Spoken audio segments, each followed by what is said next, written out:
বেণীমাধব, বেণীমাধব, তোমার বাড়ি যাব। বেণীমাধব, তুমি কি আর আমার কথা ভাবো? বেণীমাধব, মোহন বাঁশি তমাল তরুমূলে বাজিয়েছিলে, আমি তখন মালতী স্কুলে। ডেস্কে বসে অঙ্ক করি, ছোট্ট ক্লাস ঘর। বাইরে দিদিমণির পাশে দিদিমণির বর। আমি তখন নবম শ্রেণী, আমি তখন শাড়ি। আলাপ হলো বেণীমাধব সুলেখাদের বাড়ি। বেণীমাধব, বেণীমাধব, লেখা পড়ায় ভালো। শহর থেকে বেড়াতে এলে আমার রং কালো। তোমায় দেখে এক দৌড়ে পালিয়ে গেছি ঘরে।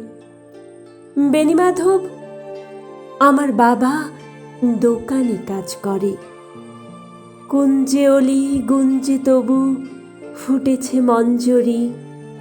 সন্ধেবেলা পড়তে বসে অঙ্কে ভুল করি। আমি তখন নবম শ্রেণী, আমি তখন 16। ব্রিজের ধারে বেণীমাধব লুকিয়ে দেখা হলো। বেণীমাধব, বেণীমাধব, এত দিনের পরে সত্যি বলো, সেসব কথা এখনো মনে পড়ে? সেসব কথা বলেছ তুমি তোমার প্রেমিকাকে? আমি কেবল একটি দিন তোমার পাশে তাকে দেখিয়েছিলাম আলোর নিচে, অপূর্ব সে আলো।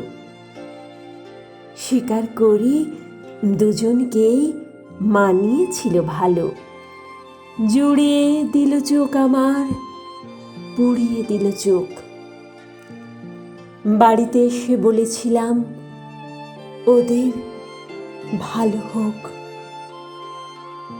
রাতে এখন ঘুমোতে যাই একতলার ঘরে। মেঝের উপর বিছানা পাতা, জ্যোৎস্না এসে পড়ে। আমার পরে যে বোন ছিল চোরাপথের বাঁকে মিলিয়ে গেছে। জানি না আজ কার সঙ্গে থাকে। আজ জুটেছে কাল কি হবে, কালের ঘরে শুনি।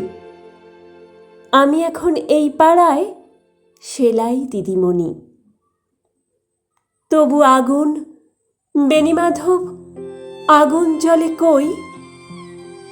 কেমন হবে আমিও যদি নষ্ট মেয়ে হই?